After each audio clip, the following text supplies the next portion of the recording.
what according to you is the situation of the current education system? Okay, very interesting question, and this might take like 5 minutes for me to answer this No question. worries, all yours.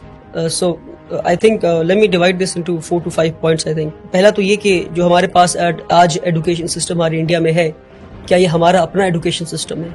Sadly no. This education system was left behind by the Britishers.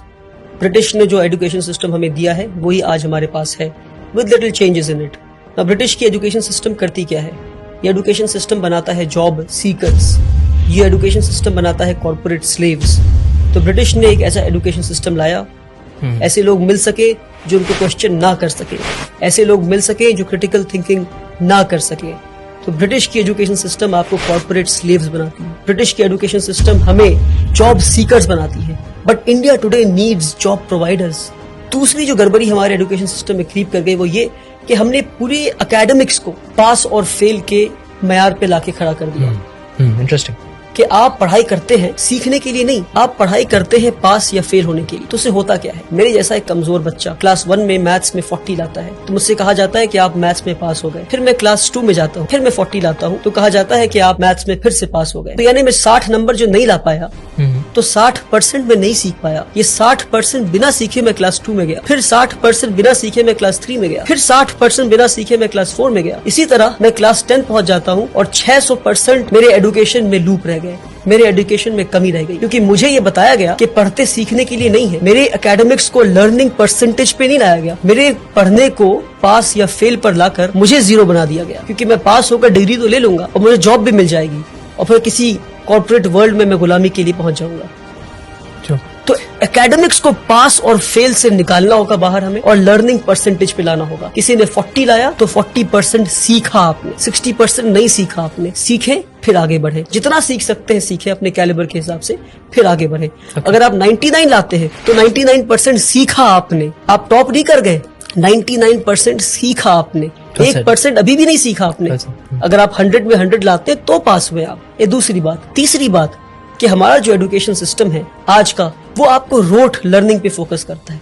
आप पढ़ते जाते हैं पढ़ते जाते हैं पढ़ते जाते हैं पर आपको पता नहीं आप क्या पढ़. आपने पढ़ा होगा कि इंडिया में जो फूड ग्रेन्स है वो मिलेट है, बाजरा है, जौर है. ये पढ़ा आपने, पर कभी देखा आपने इन चीजों पढ़ा है, but I have not seen it. Correct. मैंने भी कभी देखा नहीं. मेरे ख्याल से मिलेट्स ऑन पर्पस नहीं दिखाया गया इसको. बाजरा तो अगर आप बाजरा देख लेते तो आप पता करते कि बाजरा उगना क्यों बंद हो गया है. हाँ, बंद हो गया. That's what I'm saying.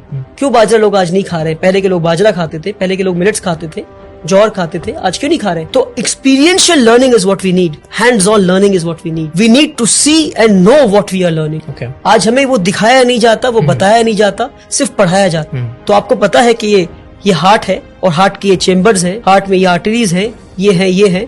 मगर आपको कभी इंसान का दिल दिखाया जाए तो आप बोलेंगे भैया ये क्या है? प्रैक्टिकलिटी. ये practical learning is what we need आज के दिन पे. Hands on experiential learning. तीसरी चीज. तो चौथी चीज है वो ये कि हमारे एजुकेशन को हमने समझा कि एकेडमिक्स ही एजुकेशन है. क्या एकेडमिक्स ही एजुकेशन है? Academics is just a drop in the ocean of education. I would say the remaining water is तरबियत, इज अपब्रिंगिंग. कि भाई आप बात कैसे करते हैं? Are you confident? Are you creative? Do you have critical thinking? Are you developing higher order thinking skills? Are you questioning things? Absolutely. How do you sit? How do you conduct yourself with people? ये सारी चीजों को छोड़कर हर चीज को academics पे ले आया. Academics is not education. Education is a holistic thing जहां आप एक इंसान को बेहतर इंसान बनाते हैं, एक कॉर्पोरेट स्लेव नहीं बनाते. सबसे बड़ी कमी हमारे एजुकेशन सिस्टम में वो ये हमारे साथ जो फ्रॉड हुआ, मैं कहता हूँ एजुकेशन सिस्टम में, वो ये कि हमने एकेडमिक्स को, हमने सब्जेक्ट्स को स्ट्रीम में बांट दिया. कि भाई अगर आप सबसे ब्रिलियंट बच्चे हैं तो आप पढ़ेंगे साइंस. अगर आप 90 लाते हैं तो साइंस पढ़ेंगे. अगर आप 70 से 80 लाते हैं तो आप कॉमर्स पढ़ेंगे. 50 to 60 लाते हैं तो आप ह्यूमैनिटीज पढ़ेंगे. क्या बेवकूफी है? यानी कि जो इंसान साइंस पढ़ के एटम बॉम्ब बनाना सीख रहा है उसके पास कोई हक नहीं कि वो साइकोलॉजी और सोशियोलॉजी पढ़ के ये समझे कि एटम बॉम्ब को इस्तेमाल नहीं करना था.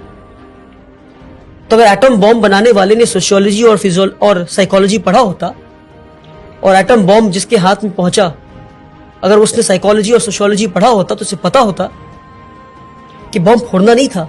तो इसलिए बता रहा हूं मैं कि हमने सब्जेक्ट्स को स्ट्रीम में बांटकर सबसे बड़ा फ्रॉड किया हमने. One of my favorite points. कि क्या मैं आखिरी फिजिक्स point. बहुत अच्छा point. सोशियोलॉजी के साथ नहीं पढ़ सकता?